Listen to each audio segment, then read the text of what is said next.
నమస్తే మామ. ఈ వీడియోలో అయితే Gujarat Titans full squad analysis, probable 11 impact player and ప్రతి ఒక్కటి కూడా విధం వాళ్ళ స్ట్రెంగ్స్, వీక్‌నెస్‌లు. అయితే మామ గుజరాత్ టైటన్స్ అంటే వచ్చిన తక్కువ కాలంలోనే ఐపీఎల్‌లో ఒక సెన్సేషన్ క్రియేట్ చేసిన టీమ్ అది. ఫస్ట్ సీజన్‌లోనే కప్పు కొట్టిర్రు. వీళ్ళు ఆక్షన్‌లో కూడా మంచి ప్లాన్‌తోనే వచ్చిర్రు. ముఖ్యంగా వీళ్ళు లాస్ట్ ఇయర్ ఏదైతే జాస్ బట్లర్ అండ్ మొహమ్మద్ సిరాజ్‌ని మెగా ఆక్షన్‌లో తీసుకుర్రో అదే వీళ్ళ biggest highlight and biggest plus point అయింది. ఈసారి ఎట్లుందో టీమ్ చూద్దాం. ఫస్ట్ అయితే వీళ్ళ 25 మెంబర్స్ స్క్వాడ్ అయితే చూద్దాం. ముందుగా బ్యాటర్స్ అండ్ వికెట్ కీపర్స్ చూసుకుంటే Shubman Gill captain and the opener. వీళ్ళ ప్రీమియం బ్యాటర్ అని చెప్పొచ్చు ఇండియన్ కోర్ నుంచి. సో, శుభ్మన్ గిల్ అయితే చాలా మంచిగా పర్ఫార్మ్ చేసిండు జీటీకి. ఒక 890 రన్ సీజన్ ఉంది 2023లో. చాలా మంచి పర్ఫార్మ్ చేస్తుండు. కెప్టెన్సీ కూడా చాలా బాగా చేసిండు. జస్ట్ టీమ్ ఒకటి సెట్ అయిపోతే ఖచ్చితంగా ఒక కాంపిటీషన్ అయితే ఇస్తాడు. సో, శుభ్మన్ గిల్ అయితే డెఫినెట్‌గా ఒక ఓపెనర్. నెక్స్ట్ వచ్చేసి జాస్ బట్లర్. జాస్ బట్లర్ ఐపీఎల్‌లో ఎంతటి విధ్వంసం చేస్తాడో, ఒక ఫారెన్ బ్యాటర్. ఏబీ డివిలియర్స్ తర్వాత, క్రిస్ గేల్ తర్వాత అంతటా విధ్వంసం ఎవరైనా చేసిర్రా అబ్బాయి అని అంటే అది జాస్ బట్లరే. జాస్ బట్లర్ వీళ్ళకి వికెట్ కీపింగ్ ఆప్షన్ ఇస్తుండు. మంచి అంటే ఇంకా ఇన్పుట్స్ ఇస్తాడు. ఇంగ్లాండ్‌ని కెప్టెన్ చేసిండు కాబట్టి. సో, చాలా ప్లస్ పాయింట్ అయితది వీళ్ళకి జాస్ బట్లర్ వల్ల. ఒక సింగిల్ హ్యాండెడ్‌గా మ్యాచ్‌లు మలిపి గెలిపించేస్తాడు. ఒక్కడుంటే చాలు ఎంత పెద్ద మ్యాచ్ అయినా గెలిపించి తీసుకొస్తాడు. అలాంటి బ్యాట్స్‌మెన్ జాస్ బట్లర్. అండ్ చాలా మంచి కీపర్ గూడా. నెక్స్ట్ వచ్చేసి సాయి సుదర్శన్. సాయి సుదర్శన్ అయితే లాస్ట్ ఇయర్ ఆరెంజ్ క్యాప్ కొట్టిండు. మీరు చూసిర్రు. ఎంత కన్సిస్టెన్సీ ఆడతాడంటే చాలా సూపర్ కన్సిస్టెన్సీగా ఆడతాడు. ఈవెన్ గిల్ కంటే కూడా చాలా కన్సిస్టెంట్‌గా ఆడతాడు. చాలా క్లాసిక్ ప్లేయరు. చాలా క్లాస్ ప్లేయరు. మొత్తం అంటే ఎక్కువ సిక్స్‌లు కొట్టకుండా, ఎక్కువ రిస్క్ తీసుకోకుండా, కిందికెళ్ళి మంచిగా ఎక్కువ రిస్క్ తీసుకోకుండా గ్యాప్‌లో ఫైండ్ చేసుకుంటా, ప్రతి ఒక్క బౌలర్‌ని కూడా చాలా బాగా ఆడతాడు సాయి సుదర్శన్. ఈ సీజన్‌లో కూడా చాలా హోప్స్ ఉన్నాయి సాయి పైన. సో, సాయి అయితే ఉంటాడు ఒక ఓపెనర్‌గా. నెక్స్ట్ వచ్చేసి కుమార్ కుషాగ్రా. ఈయన కూడా ఒక డొమెస్టిక్ బ్యాటరు. మంచి పర్ఫార్మెన్స్ ఉన్నాయి డొమెస్టిక్‌లో అయితే. నెక్స్ట్ అయితే అనుజ్ రావత్ ఉన్నాడు. అనుజ్ రావత్‌కి ఆపర్చునిటీస్ అయితే రాలేవు. అండ్ వీళ్ళకి ఇండియన్ ఆప్షన్ అయితే అవసరం లేదు. కాకపోతే Anuj Rawat will be in the scheme of impact player. So, Anuj Rawat కూడా వీళ్ళకి చాలా యూజ్ అయితాడు. నెక్స్ట్ వచ్చేసి టామ్ బ్యాంటన్. టామ్ బ్యాంటన్ వీళ్ళు ఎందుకు తీసుకుర్రంటే జాస్ బట్లర్‌కి బ్యాకప్‌గా తీసుకుర్రు మాక్సిమం అంతే. ఎందుకంటే జాస్ బట్లర్‌కి లైక్ టు లైక్ రిప్లేస్‌మెంట్ లాగా ఉంటాడు. So, Tom Banton will be backup of the Jos Buttler most of the time. Next వచ్చేసి ఆల్ రౌండర్స్ చూద్దాము. ఆల్ రౌండర్స్‌లో అయితే వీళ్ళ నంబర్ 1 ఆల్ రౌండర్ ఎవర్రా బాబు అంటే, నా దృష్టిలో అయితే గ్లెన్ ఫిలిప్స్. ఎందుకంటే మంచి ఫీల్డర్ వీళ్ళకి. ఇప్పుడు ఉన్న ప్రెజెంట్ క్రికెట్‌లో నాకైతే నంబర్ 1 ఫీల్డర్ ఎవరు వరల్డ్ క్రికెట్‌లో అంటే నాకైతే గ్లెన్ ఫిలిప్సే. అంత మంచి ఫీల్డరు, అంత మంచి బ్యాట్స్‌మెన్ అండ్ అంత మంచి బౌలర్ గూడా. స్పిన్ గూడా సూపర్ స్పిన్ ఏస్తాడు. ఆఫ్ స్పిన్ ఏస్తాడు. పవర్ ప్లేలేస్తాడు. మంచిగా రన్స్ ఆపుతాడు. ఆహ్, ఎట్లా అయిపోయిందంటే గ్లెన్ ఫిలిప్స్ పరిస్థితి ఐపీఎల్‌ల ఒక బంగారపు హుండీని చిల్లర వేయనీకే వాడుకున్నట్టు అయిపోయింది. ఎందుకంటే మంచి ఆపర్చునిటీస్ రాలేవు ఇంతవరకు ఐపీఎల్‌ల. ఒక లాంగ్ రన్ ఇస్తే ప్రూవ్ చేసుకోనీకి ఉంటది. అసలు ఛాన్స్‌లు ఇయ్యంది ఏం ప్రూవ్ చేసుకుంటాడు గ్లెన్ ఫిలిప్స్. సో, మంచిగా ఛాన్స్‌లు ఇయ్యాలే. కన్సిస్టెంట్‌గా ఒక పొజిషన్ ఇచ్చి ఆడిపియాలే. అండ్ బౌలింగ్ గానీ, ఫీల్డింగ్ గానీ ఇరగదీస్తాడు. సో, లాస్ట్ ఇయర్ గూడా ఒక ఇంజ్యూరీ అయింది. అందుకే ఎళ్ళిపోయిండు. ఈసారైతే మొత్తం ఫిట్‌గా ఉండు. ఖచ్చితంగా గ్లెన్ ఫిలిప్స్ పైన చాలా హోప్స్ ఉన్నాయి జీటీకైతే. నెక్స్ట్ వచ్చి షారుఖ్ ఖాన్. షారుఖ్ ఖాన్ అయితే వీళ్ళకి లాస్ట్ 2, 3 ఇయర్స్ నుంచి ఉన్నాడు. చాలా మంచిగా ఆడిండు. షారుఖ్ ఖాన్ ఒక ఫినిషర్ లాగా ఆడతాడు. మిడిల్ ఆర్డర్‌లో కూడా ఆడతాడు. లాస్ట్ ఇయర్ అయితే కొన్ని మంచి పర్ఫార్మెన్సెస్ ఇచ్చిండు. నెక్స్ట్ అయితే వాషింగ్టన్ సుందర్. వాషింగ్టన్ సుందర్‌కి వరల్డ్ కప్‌లో అన్ని ఛాన్సెస్ రాలేవు. కాకపోతే మంచి ప్లేయర్. ఆఫ్ స్పిన్ ఏస్తాడు. పవర్ ప్లేలో కూడా ఏస్తాడు బౌలింగు. అండ్ నెక్స్ట్ వచ్చేసి లెఫ్ట్ హ్యాండర్. అదొక అడ్వాంటేజ్ ఉంటది. అంటే కొంచెం అప్ ద ఆర్డర్ ఆడిపియొచ్చు. మిడిల్ ఆర్డర్‌లో ఆడిపియొచ్చు. మంచి బ్యాటింగ్ చేస్తాడు. యాంకర్ ఇన్నింగ్స్ చేయమంటే యాంకర్ ఇన్నింగ్స్ చేస్తాడు. లాస్ట్ ఇయర్ అయితే యాక్సిలరేట్ చేయడం కూడా చూసినాం. నెక్స్ట్ వచ్చేసి రాహుల్ టెవాటియా. రాహుల్ టెవాటియా ఎలాంటి ఫినిషర్ చూసిర్రు. 2 బాల్స్ 2 సిక్సెస్ ఉన్నప్పుడు గెలిపించిండు. 90 రన్స్ 30 బాల్స్ ఉన్నప్పుడు కూడా గెలిపించిండు. చాలా మంచి ఫినిషరు.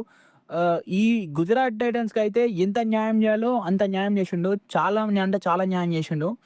సో, ఒక ప్రీమియం ఫినిషరు. వీళ్ళకైతే కోర్ ఫినిషింగ్ ఉంది. నెక్స్ట్ రషీద్ ఖాన్ కూడా అంతే. ఫినిషింగ్‌కి పనికొస్తాడు. మామూలు ఫినిషింగ్ కాదు. సిక్స్‌ల మీద సిక్స్‌లు కొడతాడు. బౌలింగ్ కూడా అంతే.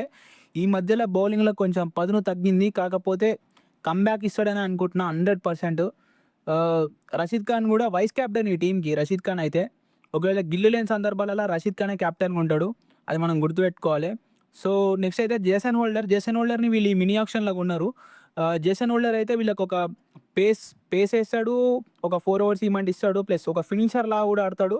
కాకపోతే జేసన్ హోల్డర్‌కి ప్లేస్ దొరకదా తెలీదు గానీ, ఒక మంచి ప్లేయర్ అయితే వీళ్ళ స్క్వాడ్‌లో ఉన్నాడననేది పక్కా. నెక్స్ట్ ఏదైతే నిషాంత్ సింధు ఇతను అండర్ 19 ప్లేయరు. ఇంకా ఆపర్చునిటీస్ అయితే రావు. కాకపోతే గ్రూమ్ అయితే చేసుకుంటారు వీళ్ళు. అందరూ సీనియర్ ప్లేయర్స్ నుంచి మంచి ఎక్స్‌పీరియన్స్ వస్తది యంగ్‌స్టర్‌కి.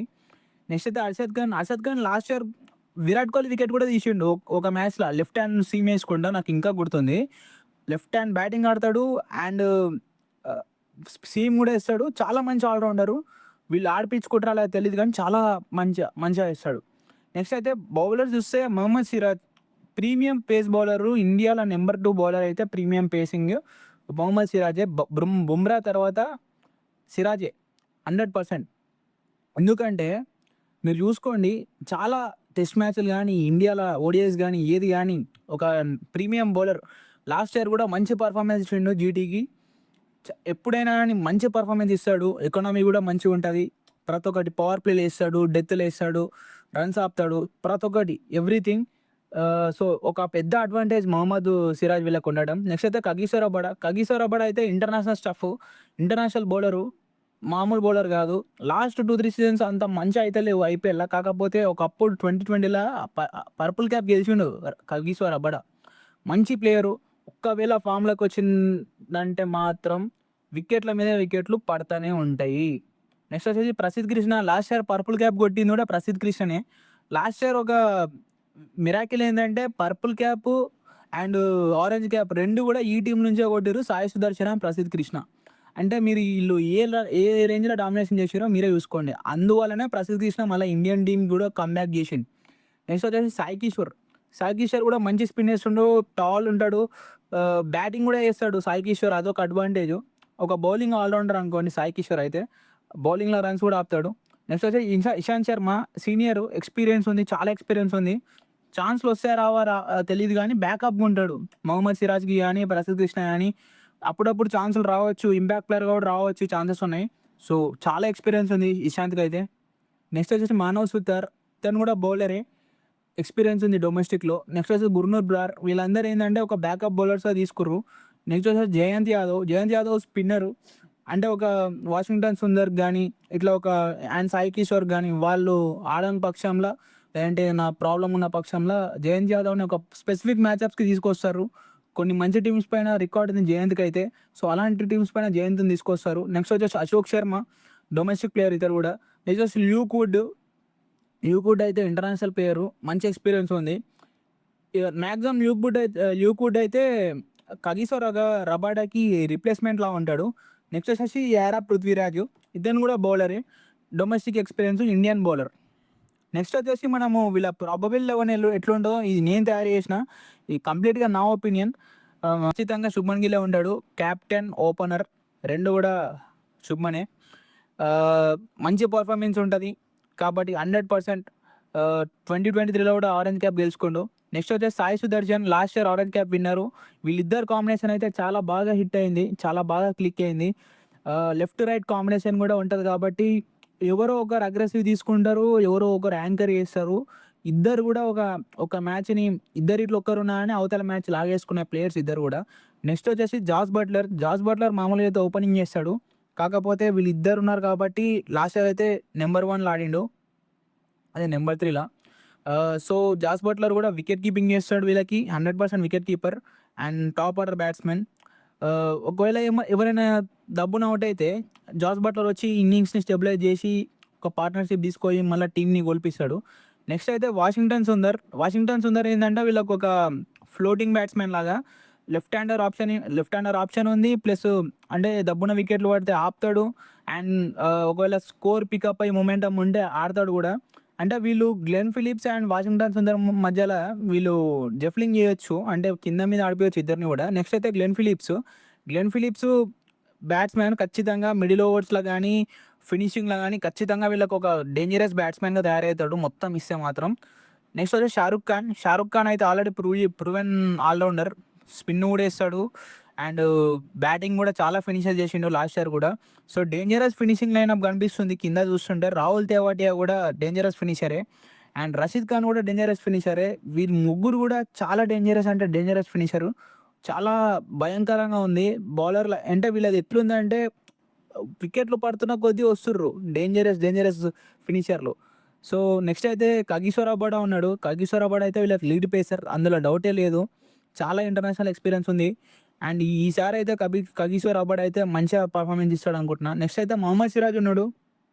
Mohammed Siraj Indian premium pacer. మంచి రికార్డ్ ఉంది ఐపీఎల్‌లో గూడా. ఖచ్చితంగా జీటీకి అయితే ఒక అసెట్. నెక్స్ట్ అయితే Prasidh Krishna last year purple cap winner చెప్పినాను గదా! సో, వీళ్ళందరూ కలిస్తే ఒక 11 చూడండి. మీరే అబ్జర్వ్ చేయండి. ఎంత మంచి 11 ఉంది వీళ్ళకి. చాలా మంచి 11 ఉంది. వీళ్ళు పర్ఫార్మెన్స్ ఇస్తే మాత్రం ఈజీగా ప్లే ఆఫ్స్‌కి అయితే క్వాలిఫై అయిపోయే టీమ్ ఇది. నెక్స్ట్ ఇంపాక్ట్ ప్లేయర్ ఆప్షన్ చూస్తే నేను ఇచ్చిన 11లో నలుగురు ఫారినర్స్ ఉన్నారు ఆల్రెడీ. జాస్ బట్లర్ ఉన్నాడు, గ్లెన్ ఫిలిప్స్ ఉన్నాడు, రషీద్ ఖాన్ ఉన్నాడు, కగిసో రబాడా ఉన్నాడు. సో, మీరు అనుకోవచ్చు ఎందుకు జేసన్ హోల్డర్‌ని పెట్టలేవు అని చెప్పి. కానీ నాకైతే బెస్ట్ 11 ఇది. అది మీరు అంటే టీమ్ ఒపీనియన్, మీ ఒపీనియన్ కూడా రాయండి. కామెంట్ చేయండి. సో, నేను ఇంపాక్ట్‌లో ఉన్నట్టంటే ఇండియన్ ప్లేయర్స్‌ని సాయి కిషోర్ ఒకవేళ మీకు స్పిన్ అవసరం ఉంటే స్పిన్ పిచ్ ఉండి రషీద్ ఖాన్ సరిపోడు, వాషింగ్టన్ సుందర్ సరిపోడు అంటే they can play Sai Kishore. లేదు వాళ్ళకి ఒక బ్యాటింగ్ డెప్త్ ఆప్షన్ కావాలంటే they can play also Anuj Rawat. Anuj Rawat ఒక మంచి బ్యాట్స్‌మెన్. సో, అనుజ్ రావత్‌ని కూడా తీసుకోవచ్చు. ఇప్పుడైతే జీటీ మేజర్ స్ట్రెంగ్త్స్ అయితే చూద్దాం. వీళ్ళకి మేజర్ స్ట్రెంగ్త్స్ ఏంటంటే నెంబర్ 1 ఎక్స్‌ప్లోసివ్ టాప్ ఆర్డర్. ఒకసారి వీళ్ళ టాప్ ఆర్డర్ చూడండి. టాప్ ఆర్డర్ చూస్తేనే అందరూ భయపడాలి. ఒకవేళ వీళ్ళు సెట్ అయితే అవతలోళ్ళు భయపడతారు. ఏంది ఇంకా వికెట్ పడతలేదు, మ్యాచ్ మన చేతిలోకెళ్ళి వెళ్ళిపోయిందా అన్న ఫీలింగ్ వచ్చేస్తది అవతల టీమ్స్‌కి. గిల్లు, సాయి సుదర్శన్, జాస్ బట్లర్ ఏమన్నా ఆడరా అది. లాస్ట్ ఇయర్ కూడా సగం మ్యాచ్‌లు వాళ్ళే గెలిపించి పెట్టిర్రు. ఒక్కరున్నాన అయిపోతది. గిల్లు కూడా ఇప్పుడు ఆల్రెడీ టీ20 వరల్డ్ కప్‌లోకెళ్ళి డ్రాప్ అయ్యిండు. ఒక కషి మీద ఉంటాడు. సాయి సుదర్శన్ కూడా అంత ఆడినా గానీ లాస్ట్ ఇయర్ అన్ని ఛాన్సెస్ రాలేవు. సో, సాయి సుదర్శన్ కూడా పర్ఫార్మ్ చేయాలనుకుంటాడు. జాస్ బట్లర్ కూడా ఇంగ్లాండ్ టీమ్ ఓడిపోయింది. ఒక కషి పైన ఉంటాడు. ముగ్గురు కూడా ప్రూవ్ చేసుకుందాం అనే దాంట్లోనే ఉన్నారు. అండ్ ఇది చాలా ఎక్స్‌ప్లోసివ్ టాప్ ఆర్డర్. ఇదైతే మేజర్ స్ట్రెంగ్త్ జీటీకి. నెక్స్ట్ అయితే డెడ్లీ పేస్ అటాక్. మీరు ఒకసారి ఆ పేస్ అటాక్ చూడండి. సిరాజ్, రబాడా, ప్రసిద్, మళ్ళా బ్యాకప్‌లో ఇషాంత్ శర్మ ఉన్నాడు. మళ్ళా ల్యూక్ వుడ్ చాలా మంది బ్యాకప్ బౌలర్స్ ఉన్నారు. సో, వీళ్ళకైతే అది మామూలు పేస్ బౌలింగ్ గాదు. అండ్ మళ్ళా అర్షద్ ఖాన్ గూడా ఉన్నాడు. అర్షద్ ఖాన్ గూడా లెఫ్ట్ ఆర్మ్ ఫాస్ట్ చేస్తాడు. సో, వీళ్ళకైతే మంచి పేస్ యూనిట్ ఉంది. ప్రతీది గూడా ఇప్పుడు ప్రసిద్ కృష్ణ మిడిల్ ఓవర్స్‌లో ఏస్తాడు. మంచి హైట్ ఉన్నాడు. యూజ్ చేసుకుంటాడు హైట్‌ని. బౌన్స్‌కైతే పనికొస్తాడు. సో, ప్రతి వేరియేషన్స్ ఉన్న బౌలర్స్ ఉన్నారు. Siraj can bowl in power play, death and Rabada also can bowl in death also. So, చాలా బెనిఫిట్ ఉంది. వీళ్ళ బౌలింగ్ గూడా చాలా బాగుంది. నెక్స్ట్ అయితే స్పిన్ కింగ్స్. వీళ్ళ స్పిన్ చూడండి. ముగ్గురు స్పిన్నర్లు కూడా మంచి స్పిన్నర్లు. రషీద్ ఖాన్, సాయి కిషోర్, వాషింగ్టన్ సుందర్. ముగ్గురు కూడా కట్టడి చేసే బౌలర్లే. ముగ్గురు కూడా వికెట్లు తీసే బౌలర్లే. సుందర్‌కి అంత వికెట్లు పడకపోయినా సుందర్ అయితే ఎకానమీ మెయింటైన్ చేస్తాడు. సో, ఇది ఈళ్ళ ఈళ్ళ మేజర్ స్ట్రెంగ్త్‌లు అయితే ఇవే. 100% చెప్తున్నా. నెక్స్ట్ అయితే వీక్‌నెస్‌లు చూద్దాం. వీక్‌నెస్‌లు ఏందంటే వీళ్ళకి మెయిన్‌గా నేను ఇచ్చిన 11లో కూడా చూడండి. ప్యూర్ బ్యాటర్స్ చాలా తక్కువున్నారు. అండ్ వీళ్ళు ఎక్కువ అయితే ఆల్ రౌండర్స్ పైన ఎక్కువ డిపెండ్ కావాలి. మీరు ప్యూర్ బ్యాటర్స్ ఎవరున్నారు నేను ఇచ్చిన 11లో కూడా మీరు చూడండి. లేదంటే వాళ్ళ స్క్వాడ్‌లో చూడండి. జాస్ బట్లర్, సాయి సుదర్శన్, శుభ్మన్ గిల్ కాకుండా వాళ్ళ దగ్గర ప్యూర్ బ్యాటర్స్ చాలా తక్కువ మంది ఉన్నారు. అంటే ఎక్కువ రికగ్నైజ్డ్ ప్లేయర్స్ అయితే లేరు. ఎవరు అందరు ఆల్ రౌండర్సే. Glenn Phillips, Washington Sundar, Shahrukh Khan, Tewatia అందరూ కూడా ఆల్ రౌండర్సే. ప్యూర్ బ్యాటర్స్ ఎవ్వరు లేరు. అదొక అడ్వాంటేజ్. అదొక ఖచ్చితంగా అడ్వాంటేజ్ అయితే కాదది. ఎందుకంటే డిసడ్వాంటేజే అయితది. మీకు కరెక్ట్ ఒక్కొక్క టైంలో స్పెషలిస్ట్ బ్యాటర్లు ఉంటేనే మీకు అడ్వాంటేజ్ అయితది. బుమ్రా లాంటోళ్ళని ఆడేటప్పుడు గానీ, పెద్ద పెద్ద వరల్డ్ క్లాస్ బౌలర్స్ ఆడేటప్పుడు గానీ చాలా అడ్వాంటేజ్ అయితది. ఇదొక్కటైతే వీళ్ళ దగ్గర మిస్ అయితుంది. కానీ ఆల్ రౌండర్స్ కూడా ప్యూర్ బ్యాటర్స్‌లా పర్ఫార్మ్ చేసి చెప్పలేం. నెక్స్ట్ అయితే వీళ్ళకి మిడిల్ ఆర్డర్ స్టెబిలిటీ. మీరు చూసిన మిడిల్ ఆర్డర్ అయితే అది స్టెబిలిటీ ఉంటదా అనేది డౌటే. ఎందుకంటున్నా అంటే Washington Sundar, Glenn Phillips, Shahrukh Khan ఏమాత్రం రాణిస్తారనేది వీళ్ళని టీమ్ ఏమాత్రం నమ్ముతానే చూడాలి. ఒకవేళ వీళ్ళు అనుకున్నట్టు రాణిస్తే మాత్రం చాలా బాగుంటుంది. అది నేను స్టెబిలిటీ అని అన్నా అందుకే. అది ఖచ్చితంగా ఆడతా అని చెప్పలేం కదా! సో, అదొక వీక్‌నెస్ లాగా అనిపిస్తుంది ఆన్ పేపర్ చూస్తుంటే. So, that is the second weakness. ఇవైతే 2 వీక్‌నెస్ లాగా ఉన్నాయి. నెక్స్ట్ అయితే జీటీ ఎక్స్ ఫ్యాక్టర్స్ చూద్దాం. ఎక్స్ ఫ్యాక్టర్స్ నేనైతే ముగ్గురు అనుకుంటున్నా. Sai Sudharsan number 1, number 2 Shahrukh Khan and number 3 Mohammed Siraj. వీళ్ళు ముగ్గురు అయితే జీటీకి పక్కా ఎక్స్ ఫ్యాక్టర్స్ అవుతారు. ఎందుకంటున్నా అంటే సాయి సుదర్శన్ కూడా లాస్ట్ ఇయర్ ఎక్స్ ఫ్యాక్టర్‌గానే ఉన్నాడు. ఆరెంజ్ క్యాప్ గెలుచుకున్నాడు. షారుఖ్ ఖాన్ పర్ఫార్మెన్సెస్ బట్టే వీళ్ళ ఫినిషింగ్ గానీ, వీళ్ళ మిడిల్ ఆర్డర్ గానీ డిపెండ్ అయి ఉంటది. And Mohammed Siraj powerplay bowling and death bowling బట్టి, మహమ్మద్ సిరాజ్ ఫామ్ బట్టి చాలా వరకు వీళ్ళ ఫెయిత్ అనేది డిపెండ్ అయి ఉంటది. సో, వీళ్ళు ముగ్గురైతే ఎక్స్ ఫ్యాక్టర్స్‌గా మారుతారు. వాళ్ళదైన రోజులలో ఖచ్చితంగా ఒక్కరే మ్యాచ్ గెలిపిచ్చే సత్తా ఉంది ఈళ్ళ ముగ్గురికి గూడా. సో, ఇది నేను మొత్తం మీద జీటీని అనలైజ్ చేసింది మాత్రం. ఆహ్, మీకేమనిపించింది? GT best 11 మీకేదనిపించింది? నేనిచ్చింది అనిపించిందా? మీకేమనిపించింది? కమెంట్ చేయండి. అండ్ నెక్స్ట్ కూడా వేరే టీమ్స్‌వి కూడా వస్తున్నాయి. చూస్తూనే ఉండండి. బీసీటీ ఛానల్ అయితే సబ్స్క్రైబ్ చేసుకోండి. ఈసారైతే నాకు జీటీ అయితే చాలా స్ట్రాంగ్ అనిపిస్తుంది. చాలా టీమ్స్ అయితే చాలా స్ట్రాంగ్ ఉన్నాయి.